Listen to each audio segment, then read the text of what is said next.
भारत में तरबूज की खेती बहुत ज़्यादा होती है और अगर आप भी तरबूज की खेती कर रहे हैं और आपकी फसल लगभग 1 महीने की हो चुकी है, तो आपको इसमें बहुत सारे रोगों का सामना करना पड़ रहा होगा या आपकी फसल में किसी न किसी तरीके से जो समस्या है वह आ रही होगी।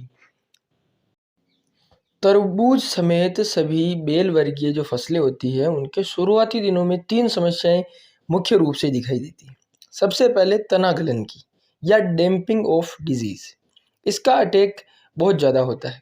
ये फफूंद से होने वाला रोग होता है, जिसमें जड़ें पतली होकर पौधे सूख जाते हैं।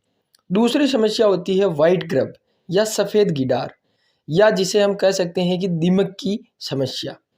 तीसरी समस्या होती है तरबूज में पौधे में इसके बाद में जब तरबूज की 2 से 5 पत्तियाँ हो जाती है, तो नर्म कोमल पत्तियों पर रस चूसने वाले छोटे और महीन कीट हमला करते हैं। इसमें थ्रिप्स, एफिड और जेसिड या लो लीफ होफर जो होते हैं, ये सभी बहुतायत में इस जो फसल है उसको नुकसान पहुंचाते हैं। आप देख रहे हैं सौरभ किसान, और आज आप जानेंगे कि तरबूज में इन तीनों रोगों से या और भी जो तरबूज में जो रोग आते हैं उनसे कैसे निजात पाएँ और किस तरह से अपनी फसल से अच्छा उत्पादन प्राप्त करें। तो चलिए जानते हैं।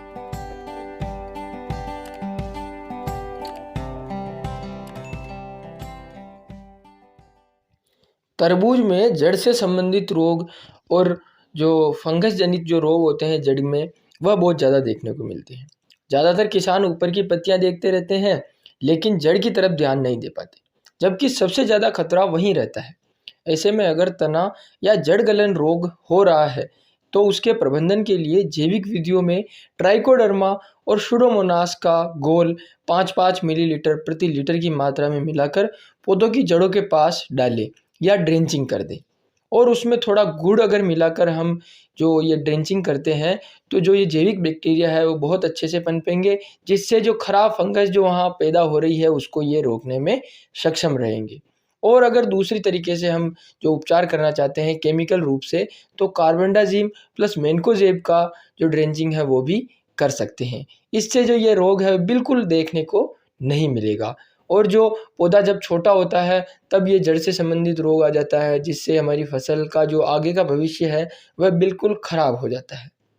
इसी के साथ साथ तरबूज की खेती ज़्यादातर बलुई मिट्टी, बलुई दोमट और दोमट मिट्टी में होती है, या जैसे नॉर्मल भाषा में कहें तो रेतीली जो मिट्टियाँ होती है उनमें बहुत ज़्यादा होती है, जिसमें कई बार जड़ में दीमक या वाइट ग्रब का अटैक बहुत ज़्यादा होता है।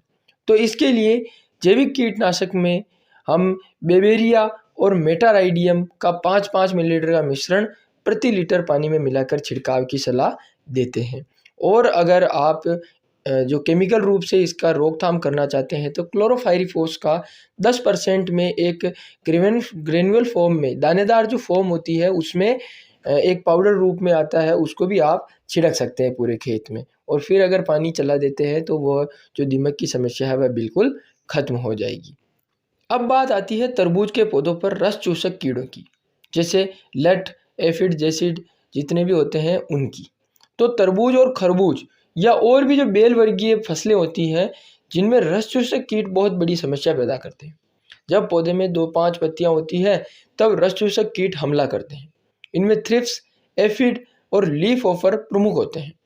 माहू ज़्यादातर सरसों में लगता है, लेकिन अगर पास में उसका सरसों का जो अगर खेत है वह होता है तो जो मोइला जिसे कहते हैं या जिसे चेपा कहते हैं उसका प्रकोप भी बहुत ज़्यादा हो जाता है।